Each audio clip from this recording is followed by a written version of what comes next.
Hey, great Monday evening, April the 27th. And let me just check real quick. I got a quick picture. And it was a beautiful morning in the city of Brownsville. Hidalgo County first case was confirmed. I can't see. Can you check if see if you find anything on Hidalgo, Frankie? Sure. Thanks. And of course, we have Frankie the Fish with us today. Frankie, how you doing, Frankie? How's it going, everybody? Good evening. It's a pleasure to have Ryan Santana. Quick note. I grew up with Ryan and his brother Todd. And one thing I want to say. I've never met two individuals that were at a young age were responsible, dedicated, and hardworking. And that all shows, how you guys were brought up. So special shout outs to your family, and thank you to your brother Todd for serving in the Navy. So Ryan is glad to have you on tonight. Thanks a lot. I'm super happy to be here. Hey, I've known Ryan for a good while. I think since I started doing the page, you were out here at the country club. Oh yeah. I think I remember I stopped by your house one time. I can't remember for what it was. Science. For science. I ran for mayor. But I've had a great relationship. I love the Santana family. They've been very, very extra good to me. So thank you, man. Thanks for coming on, Ryan. Anything you want to say? No, I'm super happy to be here. I just want to get started and just share and hopefully give back to the community this way. Awesome. And we'll start off. We'll start off with what we just received. We did receive the numbers for Cameron County. We do have 10 new positive cases in Cameron County. 3 of them are in the city of Brownsville. 5 are in the city of Brownsville. 3 are in Harlingen. 1 in Olmito, and 1 in I forgot. Olmito. I forgot the other Olmito, one. Harlingen, La Feria. La Feria. La Feria. La Feria. No one ever thinks of La Feria. Love you people from La Feria a little bit. Movies start opening on Friday. Saludos desde La Famosa. I love me La Famosa Southmost. So again, the numbers are remaining kind of steady. I will say that I think that there's some numbers that haven't been shared with us yet. I think that's one of the conversations that we had with Dr. Eder Hernandez yesterday, where he had sort of let us know that, the process of reporting was kind of a slower process than we'd probably like for there to be, because they test the positives. Hey, Al, we test the positives, and then what happens is they have to, submit them to the county. Then the county health department gets in contact with a lot of the individuals out there. So it's a slow process. I was telling Frankie that I think eso no es el bigotón de la foto. Jimmy from Port Isabel.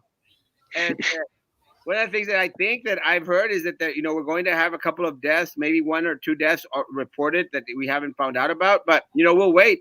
One of the things that we mentioned 2-3 weeks ago was that it took them like 4 days for them to report 1 death, but it is what it is. Such is life that we live in at this point in time. And one of the things that I think in reference to, we talked about peaking yesterday, and we sort of guessed that we really weren't in tune with peaking.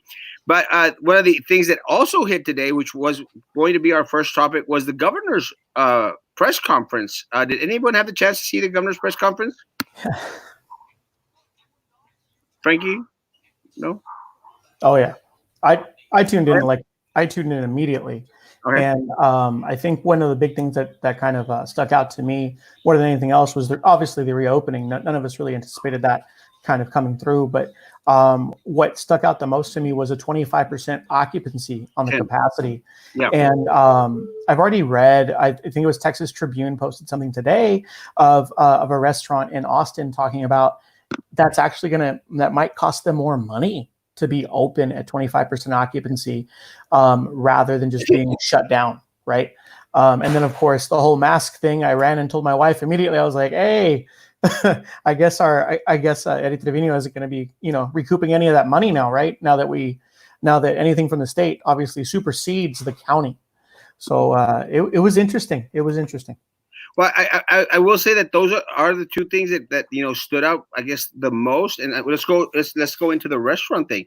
And I sort of agree with you, Ryan. I just it's not feasible because again, I was trying to explain it to some friends of mine, and I was going like, if you have a small restaurant where you can sit 25 people, I mean, you're only going to have 5 people there, and and then take into consideration, guys, if you have 5 people there, think that a lot of the people aquí in Brownsville hacen rancho, and they want to be there, for the whole experience, I always tell people a story that when Golden Corral opened up on Boca Chica, it was one of those buffet things. I don't know if y'all remember that. Y'all were probably too young, but it opened up in Boca Chica, and me and my friends, we were young, we were crazy. We'd go in there like at 1 o'clock, and we'd go in there and we ate. And we just hung around till like 6 o'clock. Stayed for dinner? Yes, we stayed at night for 5, 6, 7 hours just to eat twice on one pay, man. What I'm trying to say is that's how much of a rancho we make. So imagine 5 people, for the small restaurants. If you could only sit 25, 5 people that are going to spend an hour there. I agree with Ryan's friend. Is it really economically feasible to even actually open up at this time with 25% opening? It's going to be difficult. Now, I understand a big old restaurant that you could seat, 100, 200 people, maybe. But even so, I mean, the overhead, I think it's going to be crazy, no? Yeah, I don't think it's going to be an issue for our chains here in town, right? I think it's going to be more of an issue for our smaller restaurants, even restaurants that happen to open right before this hit, right? Like, Oh So Good Barbecue opened like a week before, yes, right? And they got hit. They did get hit. Also, this coffee shop on Jelitas? No. Or Café Canasto? What was it? Candela? Canasto.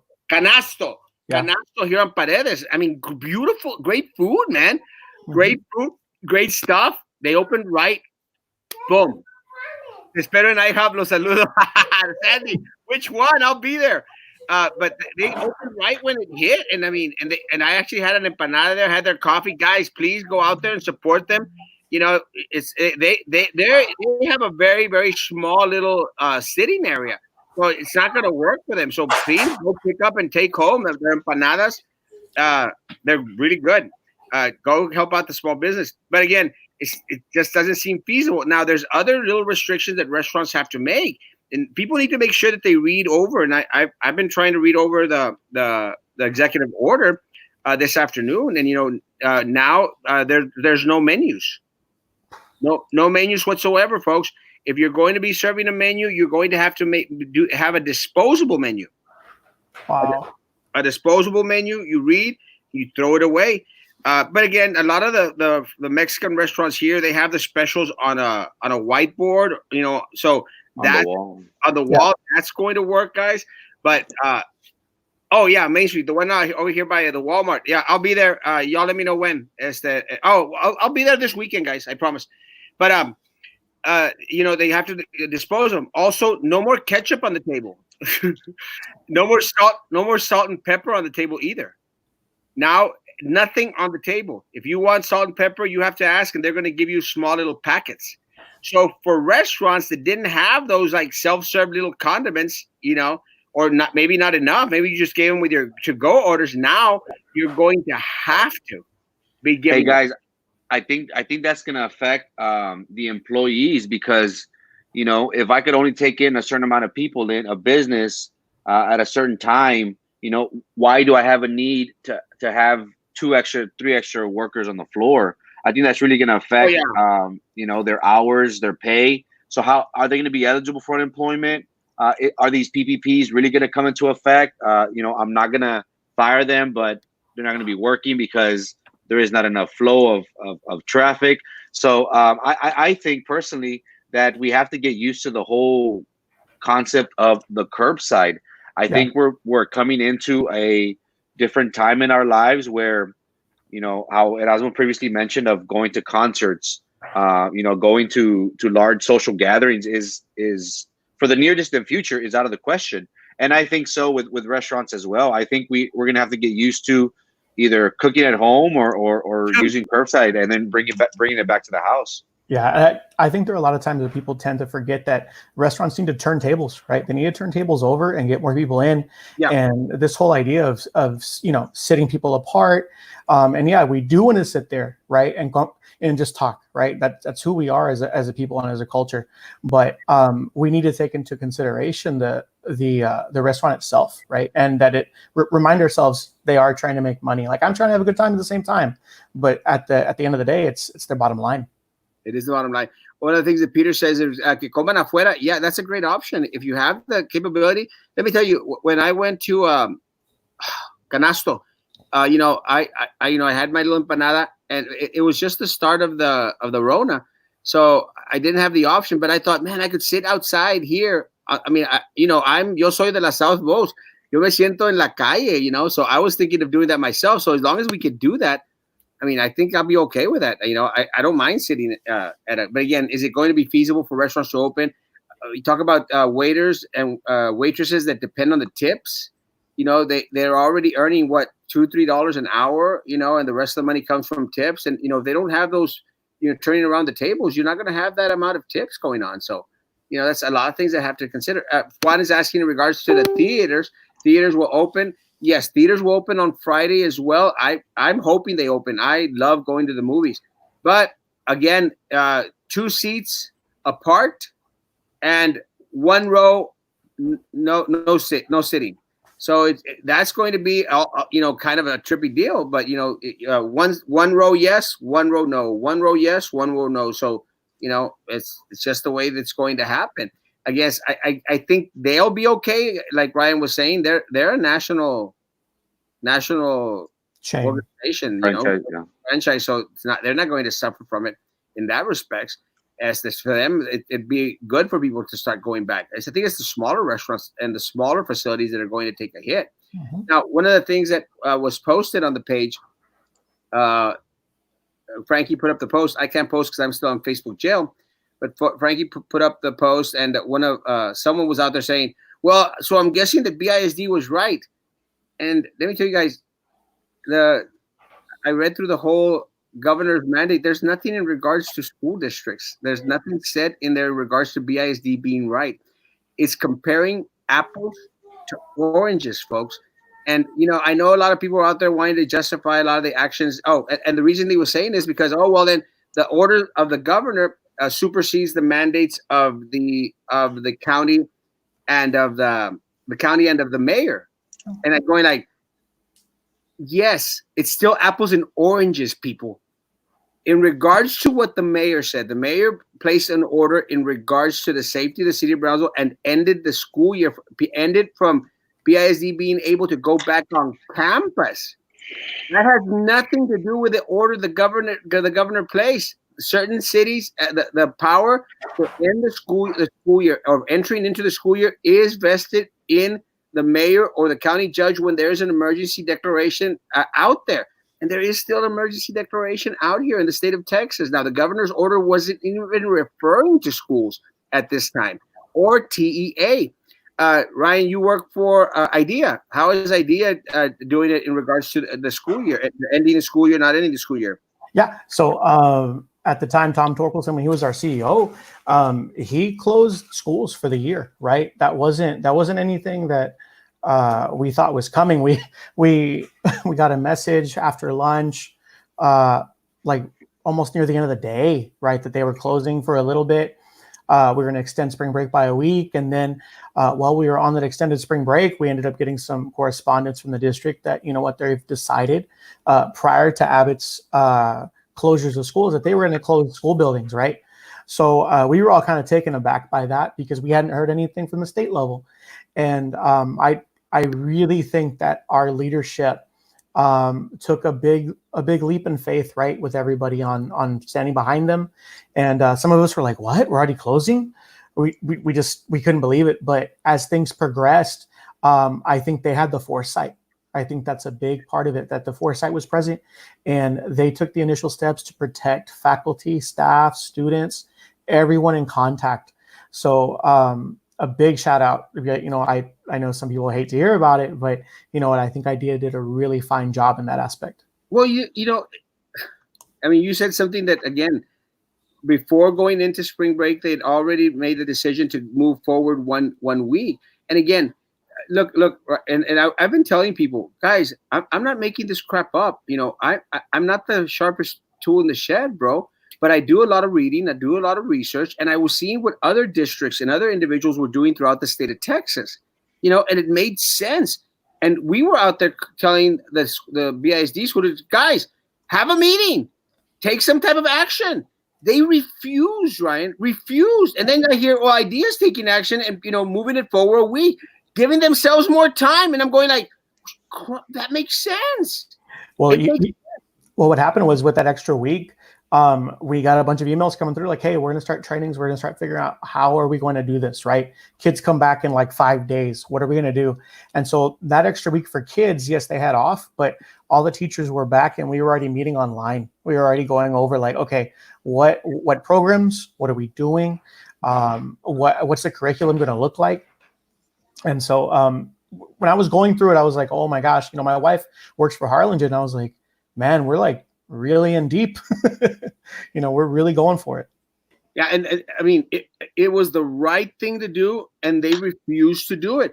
Yeah. Well, in the middle of spring break, they started to bring people back in. I'm going like, what? You're going to bring people back in after you let them go? And a lot of these people, let me tell you, a lot of these people were out there traveling, and that was just like the number one thing not to do. And they were doing that because they had the sentiment of everything's going to be okay. Mario, masks in theaters, correct? Not what I read. It's recommended, suggested, that y'all do that. Again, the governor has been very explicit, and we'll go into the masks in a little bit, but he's been very explicit. There's no fines. There's nothing in regards to wearing a mask.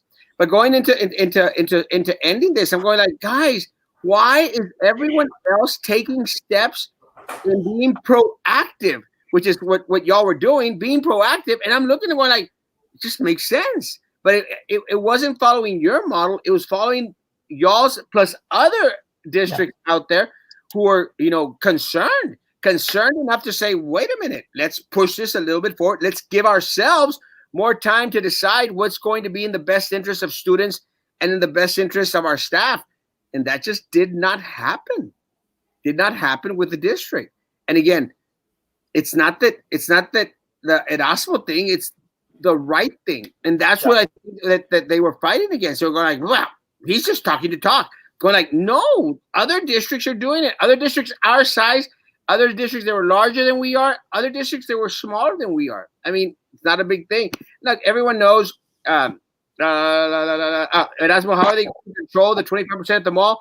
I'm not sure. I know that Walmart tries to control it by having counters at the entrances. That they click on an iPad and it lets them know. So maybe they're going to have someone at each door, and they'll be clicking on an iPad. That's what Walmart does. I mean, I would guess, Luis. I'm not real sure. Maybe one entrance and one exit, maybe. But I'm thinking that they're going to have one person at each end. Honestly, I don't know, but it's a good question. We'll soon find out. Masks are not mandatory. Never was. Well, they were mandatory in Cameron County and city of Brownsville because that was the order that was placed. But again, the governor just made mention today, and that's something that, we'll go into this in a little bit, but we'll do the face mask. That's something that was made very, very clear. It's like the governor wanted to make sure that people knew this. The face coverings were recommended, great for you to use them, but no city, no county can fine our people for not wearing a mask. That's what I understood. Is that what y'all understood? Yeah. Oh, most definitely. I mean, you can always get into these socioeconomic implications, right? Of like finding people who have less, especially in our area, right? So dealing with that, and now, way to go, puppy. Sorry, it's just like teaching class. I have my kid next to me. So we're no longer going to be fined. You don't have to wear a mask, although the lieutenant governor strongly encouraged it, right? I thought it was really funny that they brought him up, considering he was saying, hey, our seniors don't mind dying for the economy, but whatever. Still, masks are not required as of May 1st, right? And we're not going to be fined anymore. I, for one, am still going to stay home, as much as I can, and wear a mask if and when I do have to go out. I think I'm going to do the same. I'm glad. Well, I don't know. This is my again. This is my interpretation. Y'all correct me if I'm wrong. I don't think that the mandate, because I've read the whole thing, it doesn't even mention face masks. So the governor's executive order date does not mention face masks. It clearly states it throughout as recommended. I think that the point that the governor was trying to make, and again, I'll go back. I think that the point that the governor was trying to make today was that they are unable to enforce it even as of now in regards to having fines set. It's not something that's going to come into play on May 1st. The way that I understood it was, no, let me explain this, guys. You cannot fine people for not wearing masks like now. That's the way I understood it. Did y'all understand it differently?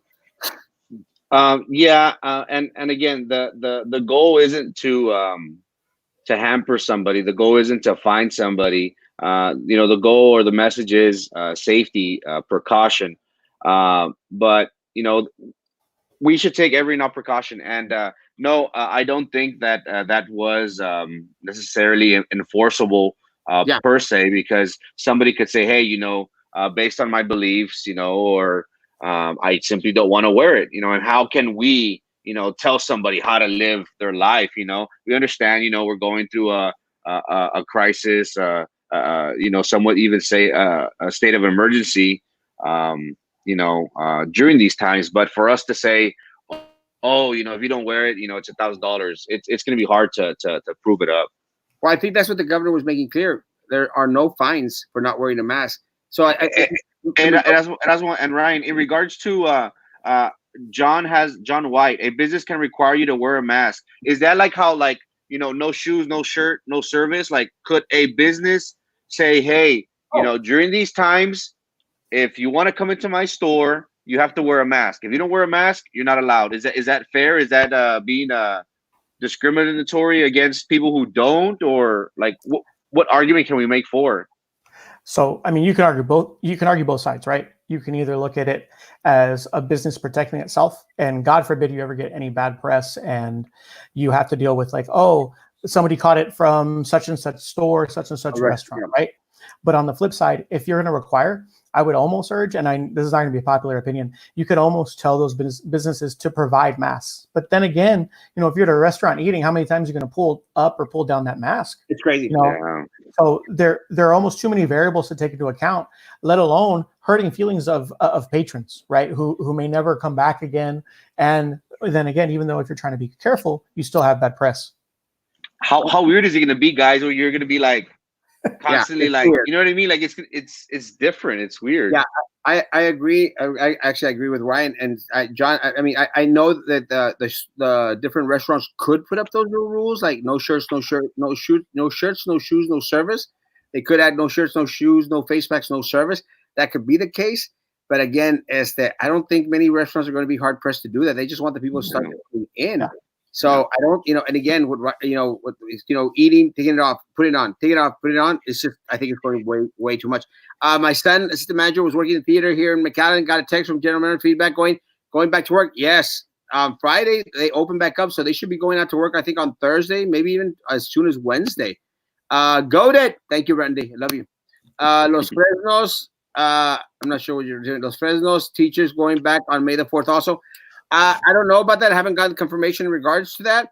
I will say that, again, it's a dumb move. It's a dumb move. Again, Los Fresnos is a little bit different from Brownsville Independent School District. In Brownsville Independent School District, any teacher out there that wants to tell me that voluntary actually means what we think voluntary means, is that, I'm going to completely disagree with you, because voluntary to them is not what we consider voluntary. No one at BISD does almost anything voluntary. No one. Because what happens is, when it's something that the administration wants you to do, demands for you to do, it's not a voluntary thing. It's you're not being a team player. You don't want to be out here for the students. Being part of the group is important, and We might not all be here in this school next year. This actually sets you up. Am I talking out of my butt here, guys, or am I, Ryan? Hey, I can really only speak to my experience with my district. We've had these all staff calls, right? And every time we're on, we're always reminded that we're all going to have jobs next year. That's the most important thing, that everybody's going to get paid, even get bonuses, for performance pay. I think it's putting teachers and it's putting, the community in a bind, being told to go back voluntarily. Right. And we all know the implications that are there with that and the pressures, and, ultimately we are here for the kids, but I think it's unfair to leverage that at points, right? Especially in a time like this. They've talked to us about possibly going back just to pick up things, but in like a grade level. And we're such a small school, we have like 6 people per grade level. So we'd be spread out around the school. But even then, I have reservations, but that's just something I think is unfortunate and unfair. I think so too. Erasmo, next week, classified employees are going to start working 8 hours a day, Monday to Friday. It's ridiculous. Wow. It's very, very sad. It really is disheartening. Disheartening specifically at this time for one of the richest districts south of San Antonio, to be penny counting and placing, the welfare and the well-being of not only the staff, but also, the staff's family, because like Ryan right now, he's out there attending children as well, as that, you have to think that you're coming back home to your children, guys, and again, it's not a good thing. Again, I don't know. I'm glad that that a lot of the I'm glad that the AOBE unions out there is actually going to start to fight for some of the rights out there. So I'm hoping that they take some type of action. Hey Mo, how's it going? With many restrictions lifted, doubt parents are still sheltered in place with the students. Students are probably going to beaches and now restaurants and other places. Maybe BISD was planning on taking things 1 week at a time instead of jumping on the bandwagon. BISD should have been at the forefront, Pati, and they should have canceled in time and start preparing for next year. Y'all are getting paid. Well, I think everyone's getting paid. Again, when you start thinking about the finances instead of the possible risks to people's children, to people's family, I don't see how you could put a price on that. But again, can businesses force customers to wear masks to conduct businesses? Yes. They have the right to refuse service to anyone. So I'm going to say yes, they can. Oh, didn't even recognize you, bro. That was for you. My kids are still on lockdown. They won't be out in public. That's the right move to make. His hasn't decided. Hello, Erasmo and Frankie. Janie, hiya. No Cadela, that's not soft volunteer. BISD board, no good. No, they're pathetic. They should have free popcorn. Amen, brother. ¿Qué onda, Arnaldo? Arnaldo, my man. Saludos, bro. I hadn't seen you in a while. Where were you, bro? Let's see if there are any other questions before we go. The restrictions. Good question. Mwah. I think the voluntary return for teachers is going to become voluntold 100%. There's no doubt. A business can require you to wear a mask while in their store 100%. Yeah, we've already discussed that. Goated. Thank you, Skylar. Love you. There does seem to be a false sense of security. God help us all. I agree.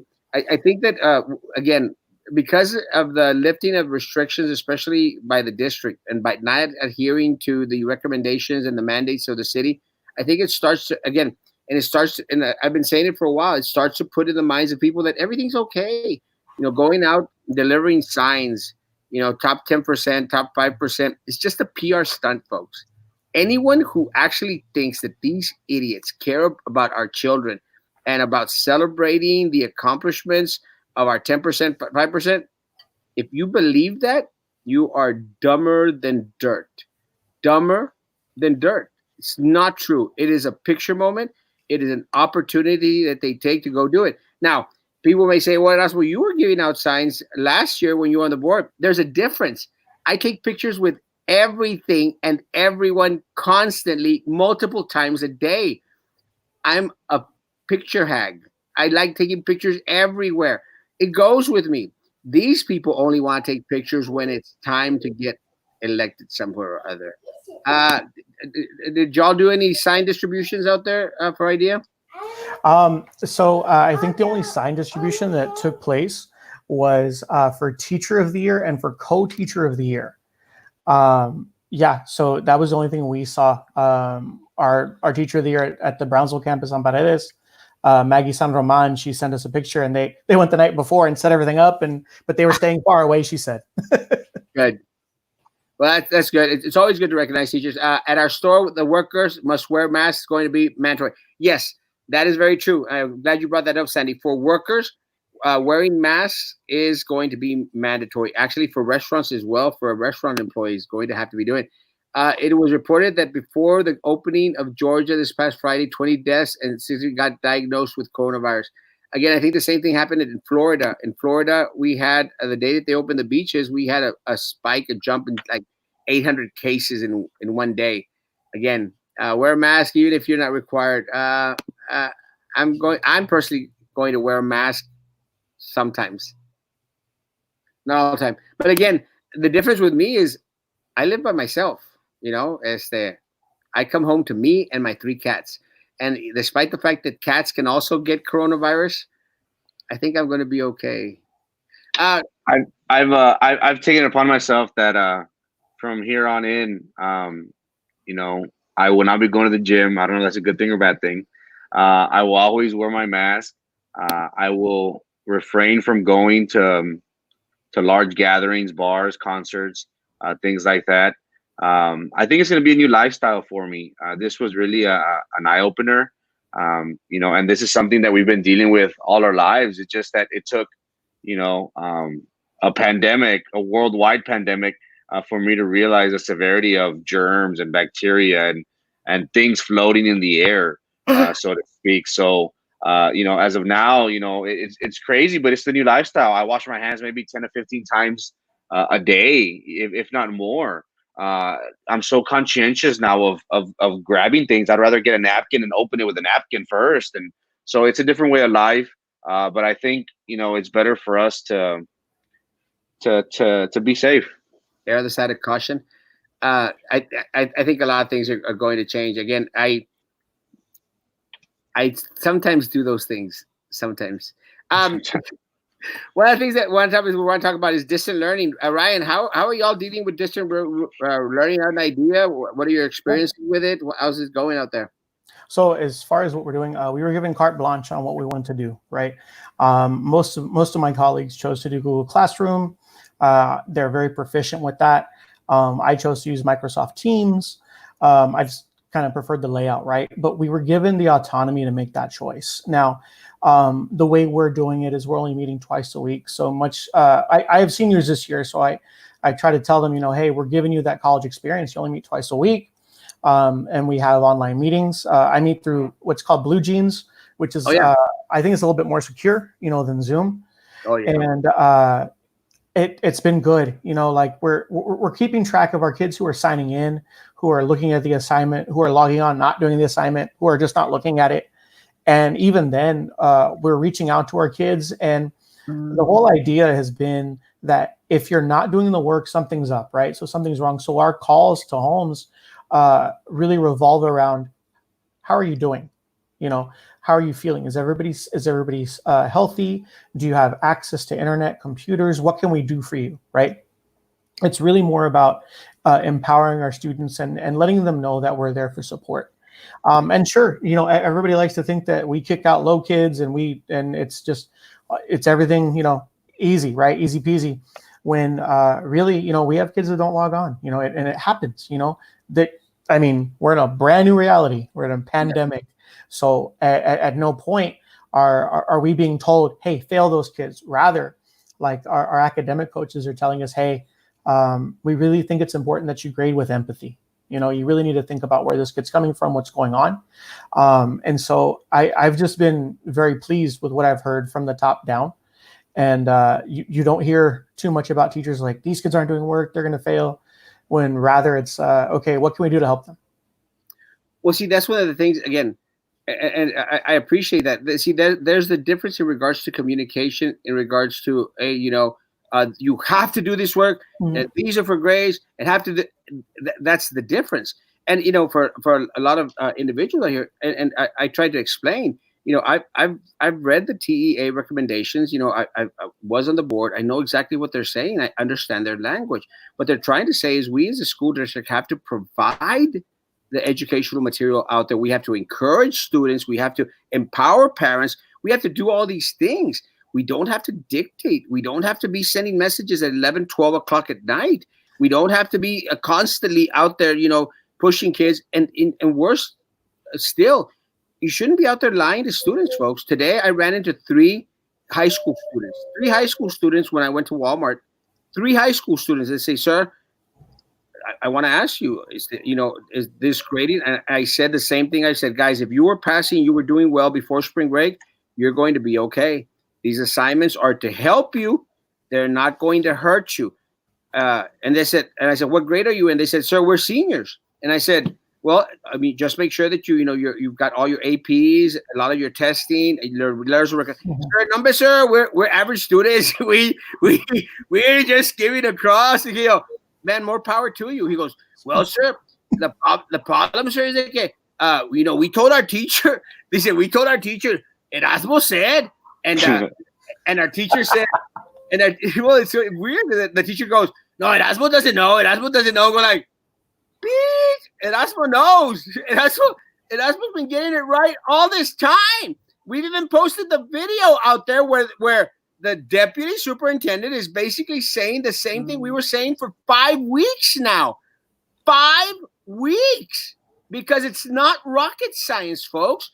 You empower the student, you empower the parent, you encourage, you motivating, but ultimately the responsibility now shifts from the school to the parents, and you're going to be out there for.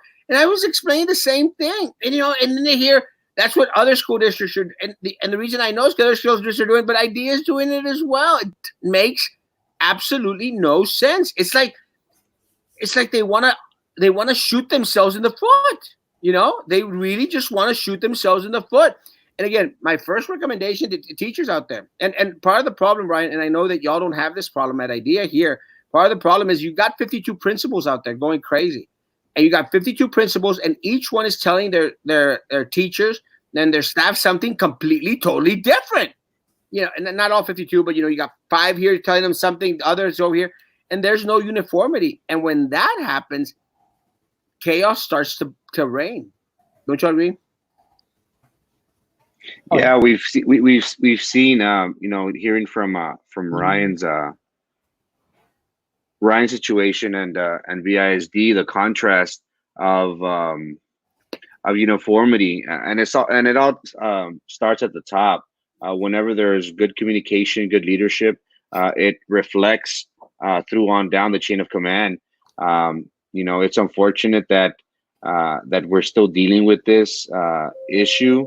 It's something that we should have some sort of empathy and not say, "Oh, well, it's going to be an incomplete and good luck trying to figure it out during summer school." I think right now is not the time to be worrying about grades, so to speak. Again, if a student had no intention of fulfilling his obligation of his academic career, then yeah, he doesn't deserve to pass. But at the same time, whether he's borderline or not, we shouldn't go, be so hard on them, especially during this time of need. Ryan? Sorry, I was just actually replying to a comment right now regarding whether whether IDEA was doing PR stunts with the food and with the grading. Sorry, I got caught up there. I kind of went to defensive mode. So it was just is it a PR stunt?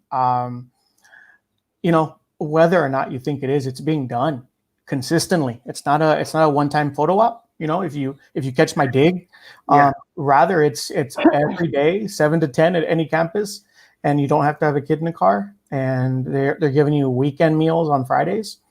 That just started. So while other districts seem to be pulling back, on the reins, it seems as though I don't want to sound schmaltzy, but it seems like ideas opening up, right? Yeah. So this is the first time I've really spoken about grading openly, even on here. You've seen my comments, and so I'm just sharing that just to let y'all know where we're coming from, and it's just a different point of view more than anything else.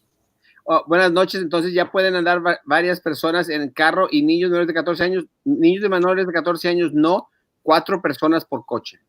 Eso es lo que está puesto hasta ahorita. Wait 1 week and see what happens. They're going to close again. Karina, and I'm having the same concerns in regards to it. I just hope that every single graduate can enjoy their graduation, and we'll talk about graduation in a little bit. Frankie is going to wear a mask forever. He should. That ugly face. I was going to go to the senior houses to take pictures. I'll go to anyone's house to take pictures, guys. Again, I take pictures all the time. Who is testing the cats for coronavirus if they don't have enough tests for humans?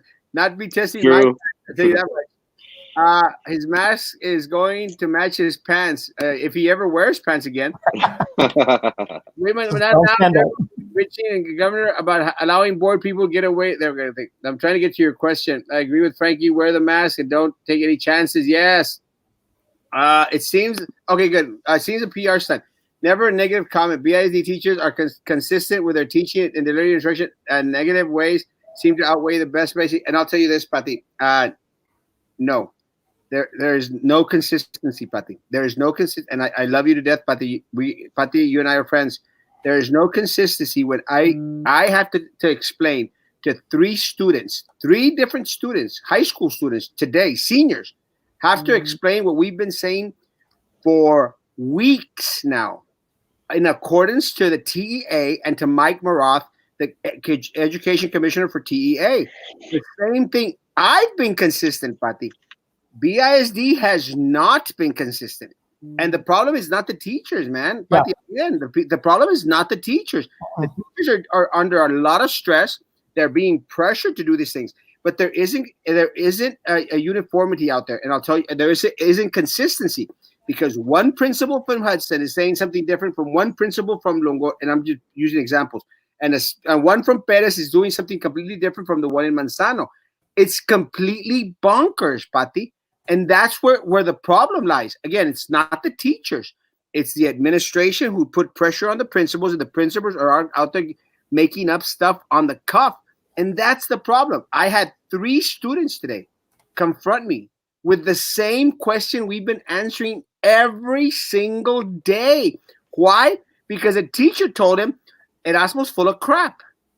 That's what they told him. And there's 3 people that are telling me the same thing. So they're not making this stuff up. Aparte, they're my people. They're the middle ground people. They're just like, we're skimming along, sure. And I said, great, guys. And I said, congratulations on your accomplishment. Continue on. So I'm going to disagree. I don't think it's a PR stunt.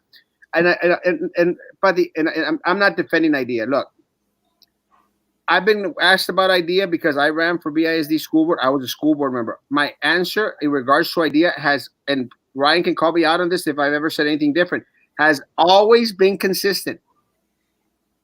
IDEA, Jubilee, Harmony, they're good for BISD because they're competition. And let me tell you, competition keeps us on our toes. If we want to keep our students, if we don't want our students going to IDEA or going to Jubilee or going to Harmony or going to Premier or going to that torchy thing, I don't know what the name of that school is, the one with the torch. I don't care. If we don't want them going, let's make sure that we're offering the best product. And let me tell you, personally, I think that we offer amazing products at BISD because of the amazing teachers that we have out there. It's just my personal view. But again, IDEA, Harmony, Jubilee, they keep us on their toes, and they should. That is why here in Brownsville, we need something other than PUB. Can you imagine if we had an IDEA PUB? Can you imagine? There'd be competition. We wouldn't get screwed over by 36% increase in rates in 7 years for a defunct not happening to NASCA, and then they pocket $1.3 million of our dollars. Wouldn't happen because we'd have a choice. And while we have a choice, it makes sure that we start doing the things right. And again, I'm not saying that the teachers are out there doing a horrible job, guys. Oh, I love St. Joe. I love St. Joe. Sorry, I missed out. Hey, my people in St. Joe know that I love them. You know, when BISD started restricting me from going to any of the functions, you know, Los Fresnos, St. Joe, you know, I still could go to a lot of their functions, a lot of the basketball games. So I appreciate them for doing that. I'm sorry, guys. Anyone that wants to defend upper administration in regards to BISD, you're a fool, really. And you're only going to sink yourself because everyone out there knows that there is corruption on the BISD board. Evidence suffice, Sylvia Atkinson pocketed millions of our dollars, took a bribes, plural, from federal undercover agents, guys. It's not. Am I making this stuff up, guys? Am I talking out of my butt? I'm not. I mean, it's right there. It's evident that the superintendent has been behind in the game, only to contradict anything that we were saying. You tell me, guys. I mean, every step of the way, a misstep after misstep after misstep, while everybody else, while Idea was getting it right, while Jubilee was getting it right, while Harmony was getting it right, while other schools in the state of Texas were getting it right. And I'm not out here defending Idea because I've had my fights with Idea as well. And anyone at Idea will tell you de que Erasmo isn't persona muy grata recibida at Idea. Every time I go, they go like, "Oh crap, here he comes," and it's not because I was a BISD board member, because I'm that thorn on the side of everyone here in the city of Brownsville. It's a tough job, but somebody's got to do it. So no, I'm not. They're not out there rolling the red carpet for me at Idea, guys. Anyone that thinks that is crazy. But I have a lot of friends there, and let me tell you, and I've said this before, I am not your regular elected official. I don't care. When I get elected to BISD, I'm not representing only BISD. I'm representing the students of the city of Brownsville. All students, be they from Idea, be they from Harmony, be they from Jubilee. I get voted in by the people, the taxpayers of Brownsville, Texas. And some of those taxpayers send their students to our charter schools and to private schools. So if I get elected by individuals who are not necessarily having their kids at BISD, does not mean that I don't represent those individuals. That's my take. I might be wrong. Is Idea food service only feeding Idea kids or all students in the community? I will answer that. Everyone. Everyone. And you see, that's what really, really trips me out. That's another misstep, Ryan. We all know that there are waivers out there for the school district to open it up so that you don't have to have the kids in the vehicle. BISD is adamant that they want to have the kids in the vehicle. Idea doesn't require that, does it? Nope, it doesn't. So anybody can drive up if you're part of the community, drive on up, let them know what you need, and they will happily get that for you. See, and again, it's not just Idea that's doing it, folks. Harlingen is doing it. Los Fresnos is doing it. San Benito is doing it. You know the only difference? Idea is doing it. You know the difference? You know the thing that's different is that San Benito, Harlingen, and Los Fresnos, they don't have an Erasmo Castro out there, you know, poniéndoles gorro. That's about the only thing that's not a factor in the process, because we've been calling them out in regards to the food service. Let them have their food. Give it away. Give it out. But the issue is the money, folks. The issue is always the money. And that's the problem. Once you start, and again, and fellow Idea English teacher. Oh, that was your comment. Yeah. It's a private school. We all know that. All students in the community. Yes, I represent all students in the community. The food. They're feeding all students in the community. You just need to take proof of a child. Birth certificate. Exactamente. Saludos, todo el éxito. Un abrazo. Simple case of the right hand not knowing what the left one is doing. Yes. No, but we are the ones that stand to lose positions due to Patty. Yes, Patty. And that was my issue. Exactly. Patty, that was my issue. That because of their stupidity, we're going to lose 2,000 to 3,000 students. Mark my word. We're going to lose 2,000 to 3,000 students. And part of the problem, Patty, is, and I've said it, Patty, they're not going to cut from the top. They're not going to cut the deputy superintendents or the AAs that they hire. They just hired an AA a month before the Rona.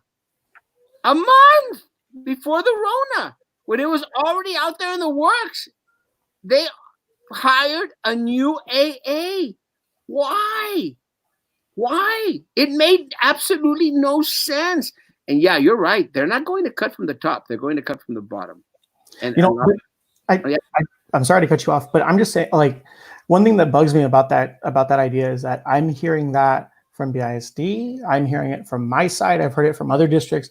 Everybody's losing kids, supposedly, right? So where are all these kids going to go? Is there another charter opening, or is there a new district opening somewhere? Well, I think that a lot of the parents, I speak for BISD. I think what happened, because I've had contact with a lot of them, have just discussed it at the bad moves that the district has been making. Look, the difference is, it's very simple, guys. When you start to see clearly that their interest is not necessarily in the safety, the well-being of the student, it is on the financials of it. Well, then you start to realize where you fall in the list of priorities for an organization. So, I mean, you'll be surprised how many personnel I've heard that they don't want to bring their kids back to the district. Personnel, people that work for the district don't want to bring. And again, it is chopping your own legs off to a certain degree. It really is. But they don't feel that they are receiving the respect that they deserve. I've heard some teachers that are already looking for jobs at different schools already because they felt the impact.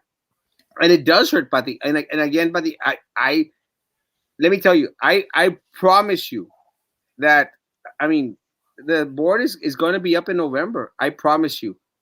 If we get the right people on the board, I promise you, there will be zero cuts.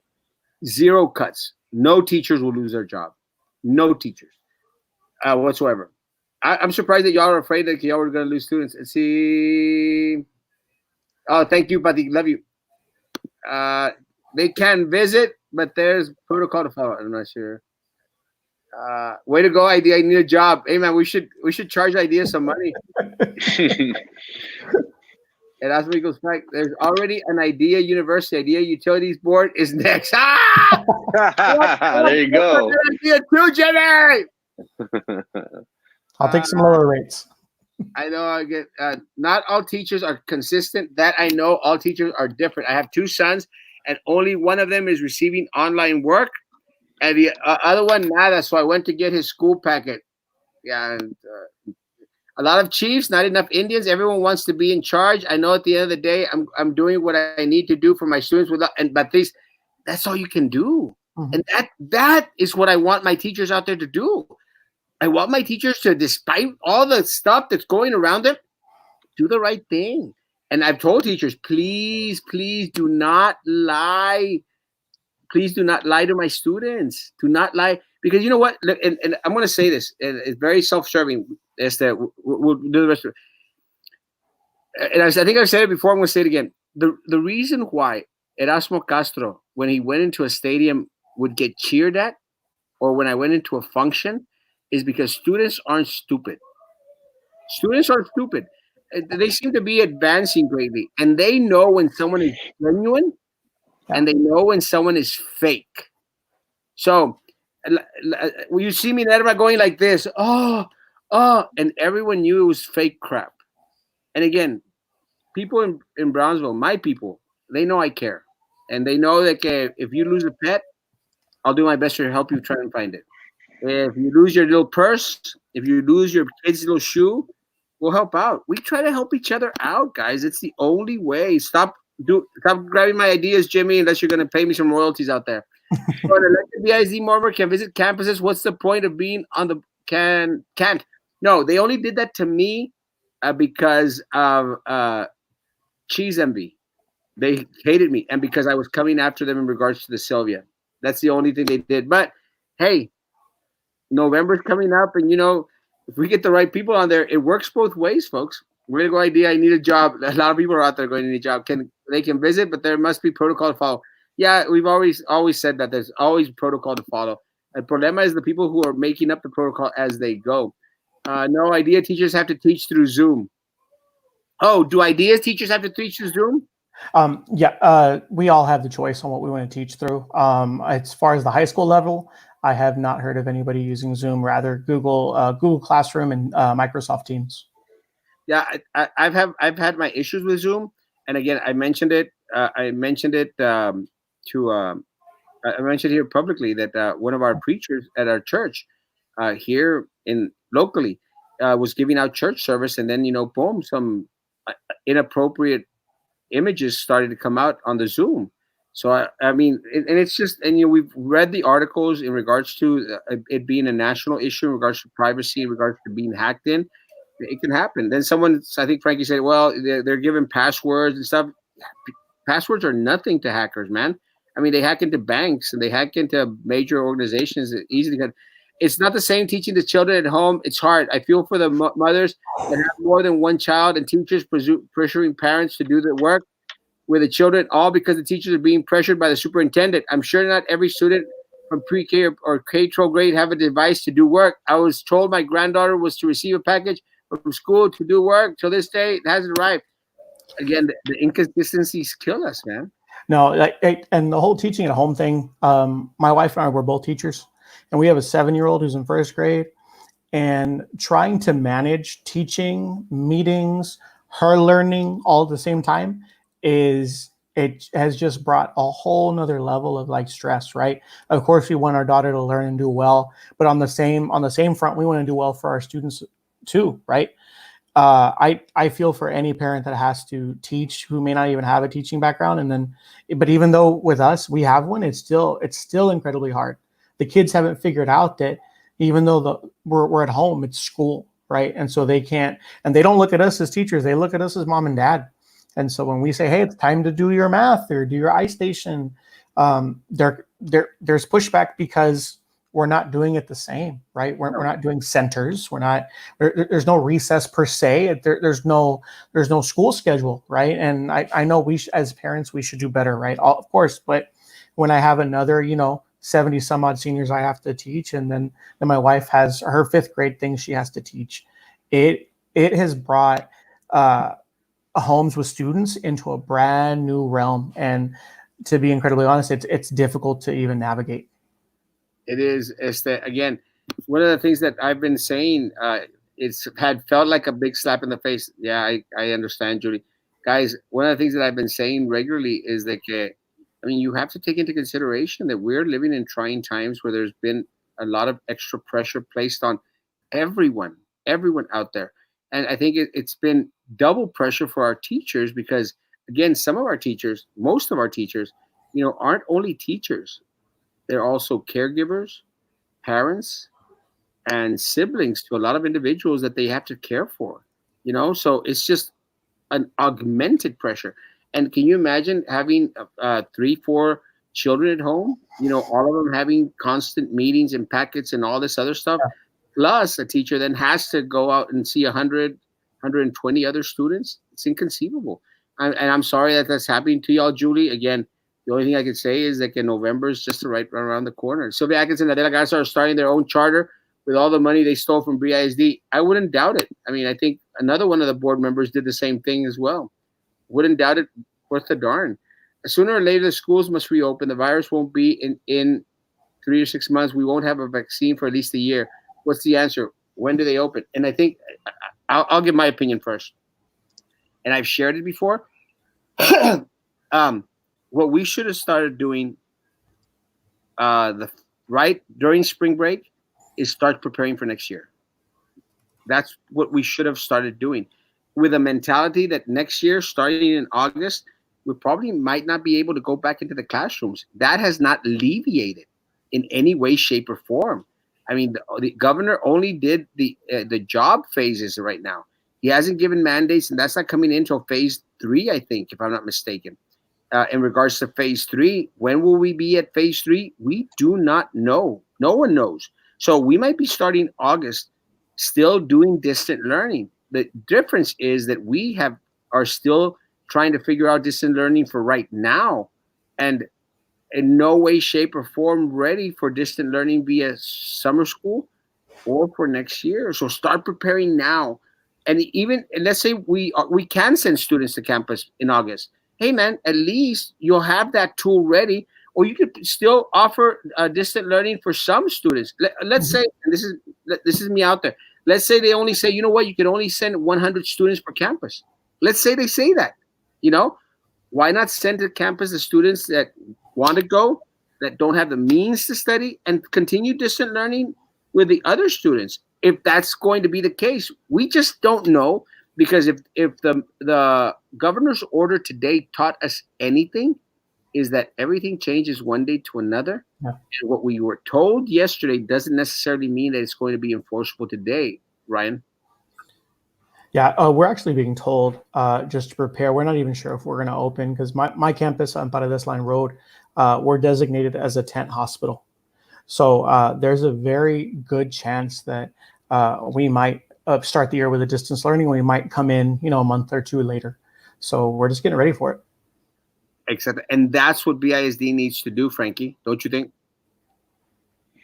Yeah, I agree. And in regards to us giving predictions on when we're going to be back, I would dare say it would be in January. Again, medical experts have told us that no one is safe from this virus, and they won't feel comfortable with advising the public that it's okay to go about your daily lives until a vaccine is created. And we've talked over this. Over the segments throughout the days that it takes anywhere from 12 to 18 months in order for them to do trial and error and then to finally be confident enough to throw this out in the market in regards to the cure. So what in regards to opening up, we do run that risk of getting more people contracting this virus. So in my personal opinion, guys, I think that it will be safe to go back until January. Let's wait until how these next couple weeks, couple months turn out. That's going to be a big indicator of how our lives is going to be for the next couple months.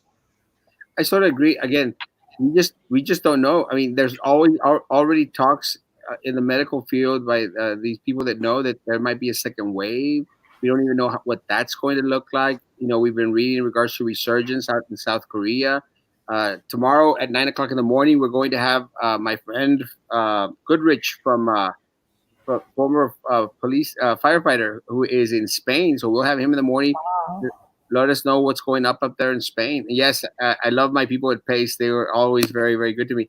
What percentage of teachers do you think will show up? And do you think BISD is feeding a false sense of vindication now that things are moving quickly to open up and getting things back to normal? Well, again, they are misreading the governor's mandate, the executive order that the governor gave today. If they are thinking that they have a free pass, they are misreading the document and misreading the mandate and have no clear grasp of what really is going on. I think there will be retaliation against any teacher that refuses to volunteer to go. They will be placed in a pool where they'll lose their seniority and then be sent off to another school as punishment. If anyone believes that doesn't happen, my Lord, sit back, child. Google Classroom is where what we use. Yeah, is that your student? No, he's actually that's Eddie Hernandez. He's our 9th grade English teacher at our campus, and he's amazing. Awesome, good to hear you from you, Eddie. For the mall, is it 25% capacity of the mall for each store? It makes a big difference. That's actually a good question. I think it's going to be 20. I'm going to say it's 25% capacity for the mall as a whole. They might have a number, like maybe 2,000 people, and only so many people could enter. But again, that's a great question, Ismael. Great question. I don't know. I use Google Classroom, no Zoom. Please don't use Zoom. It varies from grade level. Thank you, Eddie. Sylvia should be ashamed of herself. She isn't. She's a piece of crap. Oh, did I say that? I was thinking it. Sorry. It's not like you were live or anything. Not like I was live. Oh, people know exactly what my sentiment is. The rest of the board hated the fact that you got loud welcomes at the stadiums. They tried so hard to connect with students, and they just can't. They can't. Atkinson trying to sound young by attempting to speak like students speak. 50-year-old lady tried to sound like a teenager. She's crazy. My daughter, your daughter is doing night school and weekend school. I wonder who Celeste is. School districts should create some type of communication with students in case this happens again. I think it's the way of the future. We talked about this a couple of times. We might just be doing distant learning like they do in college, no, Ryan? College. I I hope it never comes to that, right? Because I mean, there's nothing better than like being in front of kids and seeing those aha moments. I don't see those anymore. But distance learning, everything the teachers are learning, the kids are learning, can definitely be a tool in the future and be leveraged for student success, right? Like I'm already thinking, okay, next year if I'm in a classroom, I can start saying, hey guys, look on Teams for whatever video or whatever assignment is there, and the resources are already there to you, right? So I hope it doesn't go that way, but I can see this as being a tool for us in the future for sure. Yeah, and again, you know, I mentioned this morning. I've mentioned it before. You know, you take the hit, you fall down, you pick yourself back up, you brush yourself up, and move forward, and you innovate. You know, one of the things that I you know, again, I've said it, I'll say it again. You know, I'm in Facebook jail. I can't post on my page, on my main page, but we found ways to skim around it by doing the YouTube channel, by strengthening Twitter, by doing Instagram. You know, you keep on moving forward. Mo makes a great point. There's no perfect answer. There really, really isn't no perfect answer, Mo, because it might seem perfect right now, and tomorrow we might have to change it. What about those parents or single parents who are still working, who watches their children? They don't care. How can they work and take care of their kids? It's a tough spot, especially when you're not supposed to have other people around. What, you're going to get a babysitter? I mean, can you trust those babysitters? I feel for those parents as well, Julie. I mean, it's a tough situation.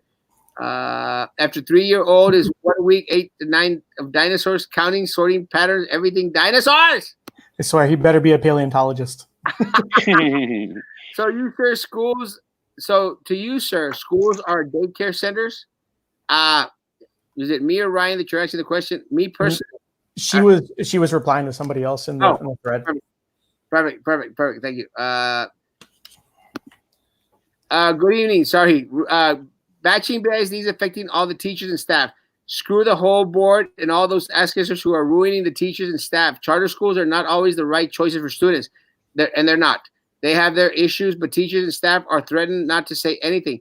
They have teachers passing their students even if they're failing. Why was the IDEA CEO fired?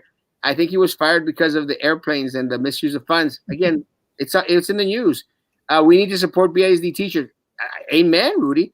Let's make a difference this coming election, but stop batching. And we're not trying. And I'll tell you, the part of me, you know me, I don't sugarcoat anything. And again, I've had my issues with IDEA. I know that I've had issues with the one there at Paredes.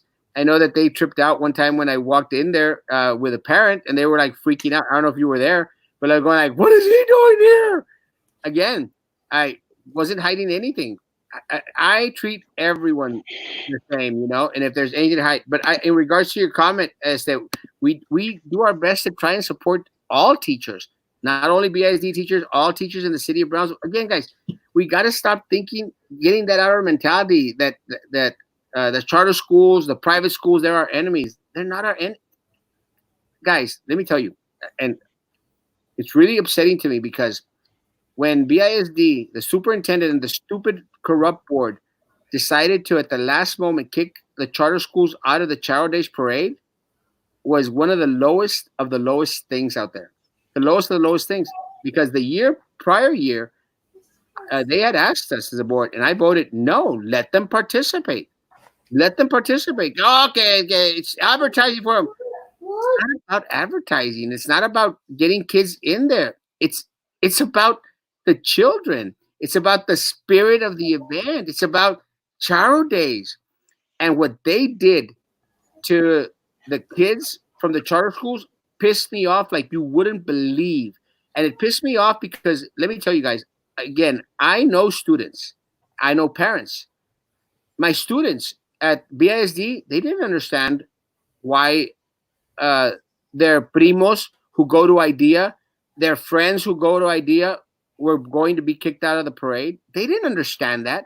You're going to try to explain that to some little kid why his little primo got jilted from a stupid parade? Pissed me off. Ryan, what was y'all sentiment in regards to parade? Yeah, so I actually think of it a little bit differently. You know, I've worked at BISD, right? I came up through BISD working in special education units. And when I got certified, IDEA offered me a job really quick. Graduated from BISD, right? So when I was talking about it, I came home, knee-jerk reaction, complaining about it. But ultimately, I forgot that schools are on a rotation. They don't go every year. So when the kids were removed, yes, ultimately it sucks and it's sad. But I think some people actually missed the fact that IDEA still had the Friday night parade and sponsored that. So we still had kids that were involved. Now, I do understand the idea that the whole separation, right, of our kids, whether it's, BIC kids over here, charter school kids over here. I'm not in the, I'm definitely not in the, the majority of everybody who felt a certain way about kids getting kicked out per se. But ultimately, I think it did kind of cast a shadow over the festivities. It was all over social media, and it really just kind of divided the community. And it sadly that was our last big community event. That's the last thing I remember happening within Brownsville, was having something like that. And to have that kind of as a black guy, I'm really hoping that next year we can come together in some way and try to figure that out. Well, I think my concern, right, again, my concern was that it was done abruptly, 2 weeks before the event. They were let know, and I just thought it was very unfair. And again, I get messages from everyone in the city of Brownsville, including a lot of the parents from IDEA, who just could not grasp on and comprehend. And again, a lot of teachers might have been, okay and everything else. But again, you have to think that hundreds of students had already been practicing their dances, had already, gotten their little uniforms and stuff. And it sucked. I really, really did suck. Why not send so many kids 1 month and the following month another batch, rotate every month? I mean, one of the things, let me go into that, Eva. One of the things that they do in Mexico, I don't know if y'all familiar with the educational system in Mexico. And again, I'm not saying that that's the best thing to do, but, you got to look at all your options out there. You know that in Mexico, students go, some students go 4 hours in the morning, and then some students go 4 hours in the afternoon, the late afternoon. Maybe that could be an option, for a lot of individuals. I don't know. And again, I'm not saying that would fit our model, but I mean, you look at everything. Rita Lopez, really, Rita, you knew exactly in what context I'm asking the comment. Okay, good. They're fighting amongst themselves. Y'all fight amongst yourselves. Just going back to that 4 hours thing. My wife and I spent a year teaching inner city Detroit, and there was a private school, Detroit Jesuit, really well known, well funded. They only taught something like 4 or 5 hours out of the day, and the kids were done. It was just like, hey, you're focused for this short amount of time. Yeah.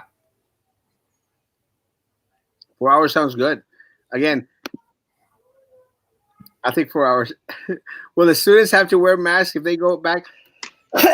That's actually another good question. Again, those are questions that we're going to get into. I'm going to say yes. It's going to stop. Do you mean bashing? Sorry, not sure. Not sure. Erica, if even if we go back to school, it doesn't mean parents can stop being cautious to stop parenting. Not saying that parents don't, but so many students go weeks to school while they get sick. They tell us that their parents don't want them at home. It's very difficult. That's why we need to make America great again. Let me see. Will students have to wear masks? Let me see if I got all the questions. Erasmo, you sugarcoat your donuts? Let me tell you, I eat a lot of donuts. Erasmo for Mr. Amigo. Preach! Shower days belongs to the Valleyites. It does. From when the Rona started, I barely got hit hard work-wise and past Friday. I had to apply for unemployment benefits for real. What a hit. Let me tell you guys, anyone out there that has taken a hit in regards to your finances, please file for unemployment. There's going to be money out there. Please file for unemployment. There's no shame in the game. You do what you have to do, guys. File for unemployment. If you have a small business, please file for the PPP small business. It got signed. It opened back up today at 10:30 in the morning, guys. Please contact your financial institutions. This afternoon, we did the Spanish program, and we had some business owners on there. And, we directed them to go back and contact the banks, please. Even if you didn't get the money the first round, please contact your banks now. There's money there. My son and daughter have always remembered you because you were always at every event they participated. You were an amazing board member and kept supporting students. Thanks. I love you, Liz, and I love them too. Sorry, prayers for you. BISD used to do that in the 70s. Oh, the school? I did not know that. It's good. I think the 4 hours in the hybrid instruction could totally work. Again, let's try everything. This is why I love you. Me? Oh, thanks, Ryan. I love you too. Please, Ryan. Did we give out a secret out there? Okay, Santana having a breakfast online. Woo! Schools, tell the parents bring your kids to school even if they are sick and are attendance. Again, yeah, that's an issue. Okay, we'll finish off with graduation. Ryan, what are y'all doing for graduation? Right now, that's still up in the air. We're having a college signing day. That's one part of tradition idea where the kids go up on a stage and they announce in front of multiple schools and all different grade levels where they're gonna go, right? Where they intend to go to college. So right now, what we're doing for that is an electronics college signing day where the kids log in. They're going to be pre-made videos. They all have to record their videos. It's being sent to a business who's going to cut them all together. So I imagine that graduation is probably going to be something similar to that, something electronic in nature. But it's from what I understand, it's up to the schools and our lead team who are kind of heading that up. So we're still waiting to hear. I think we're all, holding out to and hoping that it would some way be in person, but that's, for us, that's just being really like hopeful and, Well, I think the hope of everyone is to have, that experience. Personally, I just don't think it's going to happen. Yeah. I honestly don't think it's going to happen, guys. Again, one of the things that they keep on pushing some dates forward, like to July, maybe August. Again, guys, you have to understand that a lot of our kids are already going to be going off to college. If there is going to be college this next year, there's just so many variables. We just really, really don't know. I think, I think the virtual graduation, that's something to start off with. Start planning it out there. I mean, it is taking a step forward. Ryan is mío, Erasmo.